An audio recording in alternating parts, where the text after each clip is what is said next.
guys, hope you're all well. Decided that we finally need to be cooking something, so we're gonna cook a sweet and sour chicken as you've seen from the recipe that you looked at. So I'm gonna talk you through it and go through all the steps just like I would in class. Please excuse me if I make any mistakes. I haven't done this recording thing before, so hopefully it will work and you'll see exactly what we need to do and that your dish turns out hopefully as good as mine. Okay, I'm just going to stop for a moment and just get organized with all the ingredients. Okay, so I'm going to start with cutting all the vegetables, simply because that's good practice for hygiene. And it's best to get everything prepared beforehand because it's all, once you start cooking, you have to start cooking very quickly, just like you would with a stir fry. So with my onion, I've taken the top and the bottom off and I'm just going to peel the top layer. Okay, and with the onion we actually want it quite chunky. So we're going to cut it into 8 wedges. So that's obviously already into 2. My onion is quite small. So with wedges, so you cut it into quarter using your claw method, just cut it again. So you've got 8 wedge type pieces. I'm just going to pop that in my bowl. Okay, the next thing I'm going to cut is my pepper. So you can use whatever pepper you like. Okay, so remember, always take out the middle bit. Okay, that will just pull right out like so. Okay, make sure there's no seeds in there. And I'm going to cut this pepper into chunks. Okay, and remember, as with the stir fry, we want bite-sized pieces. Okay, we don't want to have to cut the pieces as we're eating.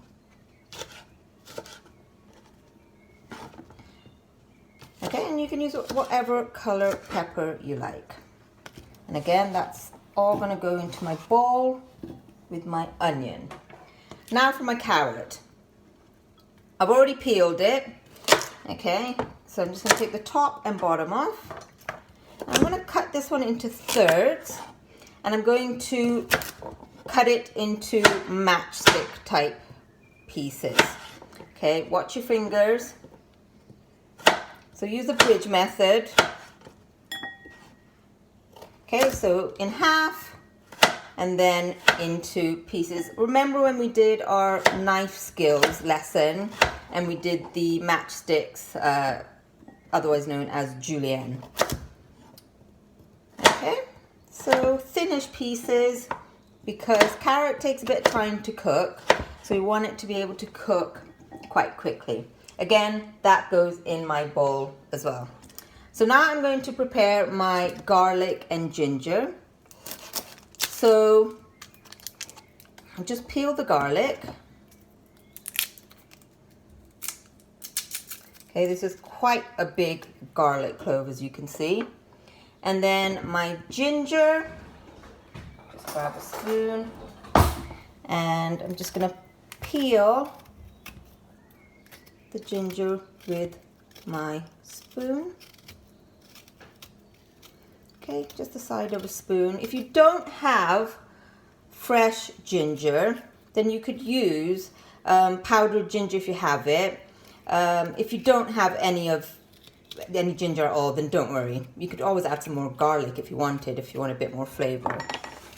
Okay, so just clear my board. I'm actually going to grate both of them. I'll just take the end off my ginger there.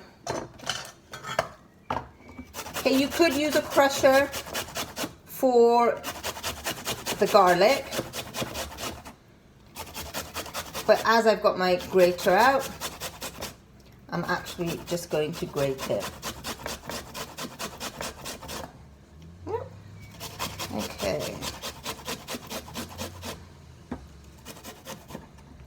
So I think that's enough ginger. I do like ginger. Okay, and my garlic. Again, watch your fingers. Like I said, you could either chop it with a knife or you could use a garlic crusher as well.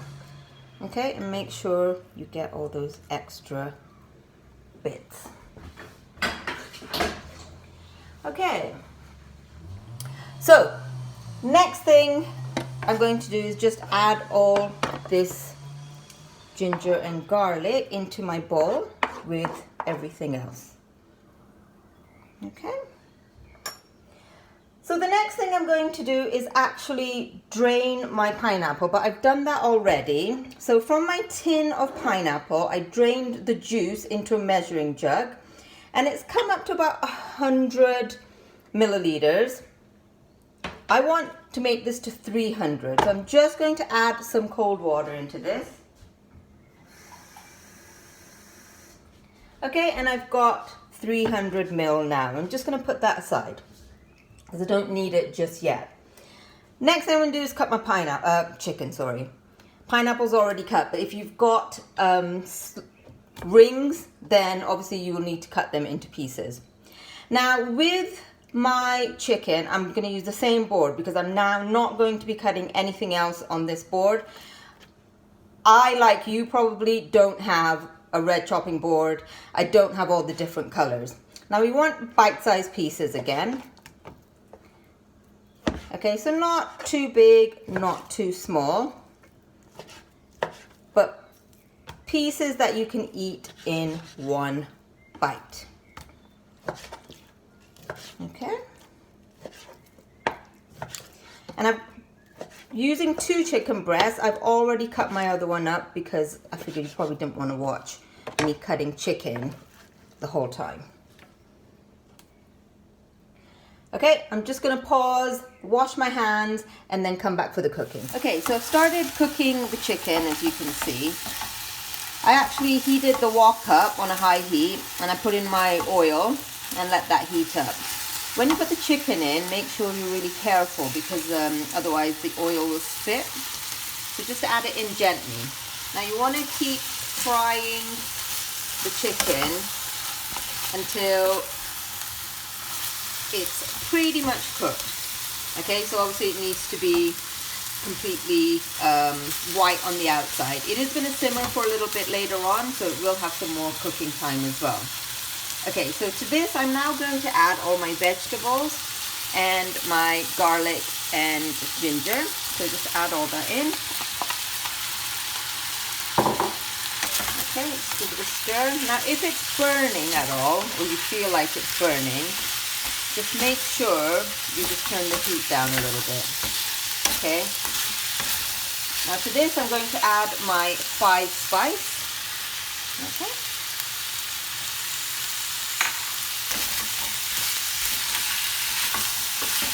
And give it all a good stir so everything is coated nicely with the spice mixture.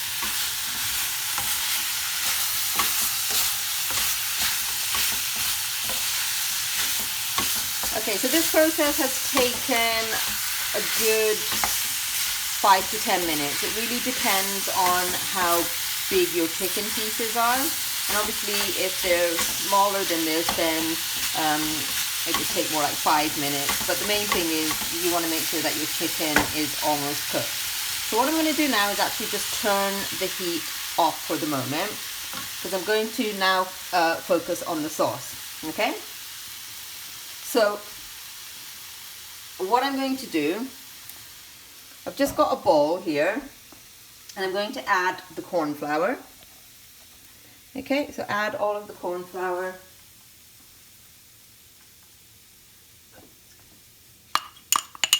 Into a mixing bowl. And then you're going to add 2 tablespoons of water to that. Okay, and just mix it up. And to that, I'm now going to add 2 tablespoons of the pineapple juice that was reserved.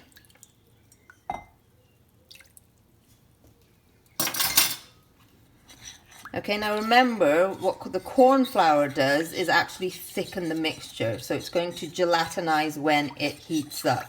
So at the moment, it's obviously very liquidy. But once we get that heat, then it will thicken up. So we need to just mix that up until there's no lumps. Okay, so into there I'm now going to add all the other ingredients. That's my soy sauce, vinegar. I had some white wine vinegar, so that's what I've used.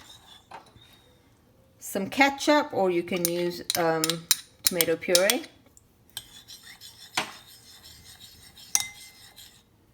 Okay, the sugar, that's brown sugar. If you don't have brown sugar, then white sugar will be fine. Okay, and now I'm going to add the rest of my pineapple juice.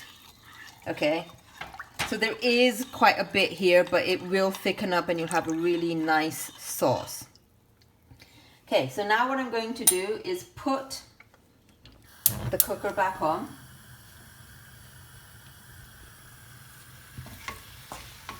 Okay, and I'm going to add, now if this has been sitting for a while, make sure you give it a good stir before you add it in, because the corn flour tends to sink to the bottom. Okay, so add that whole lot of mixture. Okay, and as you can see, it looks really runny at the moment. But this will thicken up. So again, it's on a high heat, but it will thicken up once it comes to a boil. Okay, just keep stirring it because you don't want any lumps to form.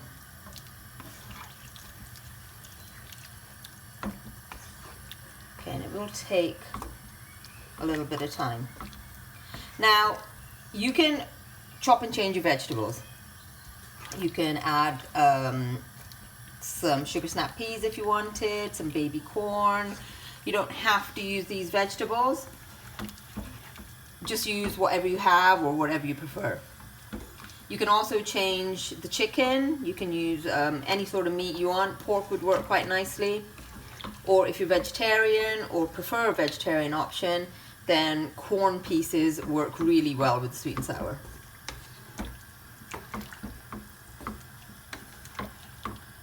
And then you can also serve this. I personally prefer sweet and sour with rice, but you can serve it with noodles, that'd be absolutely fine.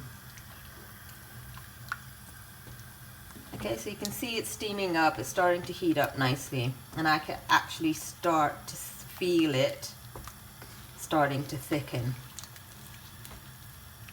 Okay, and as it heats up, you'll notice the consistency changing.